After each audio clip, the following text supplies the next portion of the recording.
সোনামণিরা, আজ আমি তোমাদেরকে একটা মজার গল্প শোনাব। গল্পটা হচ্ছে পেতনি বুড়ির গল্প।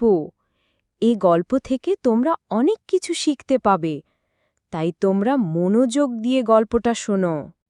অনেক দিন আগে বাংলার এক ছোট্ট গ্রামে থাকত পেতনি বুড়ি।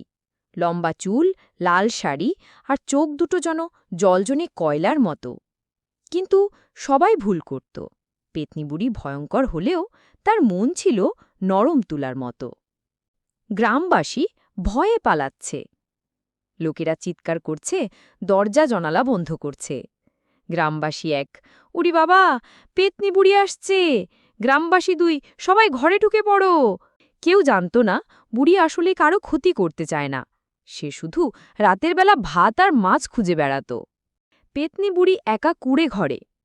বুড়ি জানালার বাইরে চাঁদের দিকে তাকিয়ে দীর্ঘশ্বাস ফেলছে। পেতনি বুড়ি, হায় রে, আমার কথা কেউ শোনে না, শুধু ভয় পায়। একসময় বুড়ি মানুষ ছিল। এক ঝড়ের রাতে নদীতে পড়ে সে ডুবে যায়। তারপর থেকে তার আত্মা এই গ্রামে ঘুরে বেড়ায়। ছোট্ট ছেলে কুট্টি সাহস নিয়ে বাইরে আসে, হাতে একটা মাছ ভাজা ও ভাতের থালা নিয়ে। কুট্টি, বুড়ি, তুমি কি খেতে চাও? পেতনি বুড়ি, চোখ বড় করে কিন্তু নরম কণ্ঠে, সত্যি দিস? কুট্টি, হ্যাঁ, কিন্তু তুমি ভয় দেখাবে না। পেতনি বুড়ি, আমি তো ভয় দেখাতে চাই না রে। বুড়ি আর কুট্টির বন্ধুত্ব।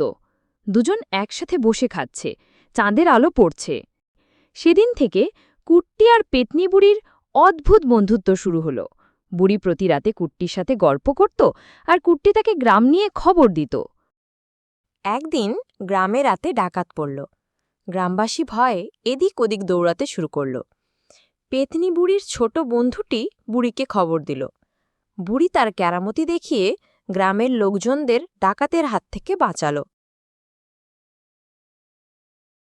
গ্রামবাসীরা সত্য জানতে পারে। গ্রামবাসীরা গোপনে দেখছে, অবাক হয়ে যাচ্ছে। গ্রামবাসী ৩, আরে, বুড়ি তো কাউকে ক্ষতি করছে না। গ্রামবাসী ৪, আমরা ভুল বুঝেছি। গ্রামের উৎসব। সবার সাথে বুড়ি নাচছে, হাসছে। পেতনি বুড়ি, আজ থেকে আমি শুধু তোমাদের গল্পের বুড়ি, ভয়ঙ্কর নয়, মজার। সবাই বুঝল, ভয় আর ভুল বোঝাবুঝি কেবল অন্ধকারে জন্ম নেয়, আলো আসলে সব স্পষ্ট হয়। এই গল্প থেকে আমরা যা শিখলাম সেটা হচ্ছে, আমরা কারোর সাথে খারাপ ব্যবহার করব না। আমরা যদি সবার সাথে ভালো ব্যবহার করি, তবে বিপদের সময় সবাই পাশে এসে দাঁড়াবে, এই পেতনি বুড়ির মতো। গ্রামবাসী পেতনি বুড়ির সাথে ভালো ব্যবহার করায় পেতনি বুড়ি ডাকাত দলের হাত থেকে গ্রামের সবাইকে বাঁচিয়েছে। আজ থেকে তাই আমরা সবার সাথে ভালো ব্যবহার করব।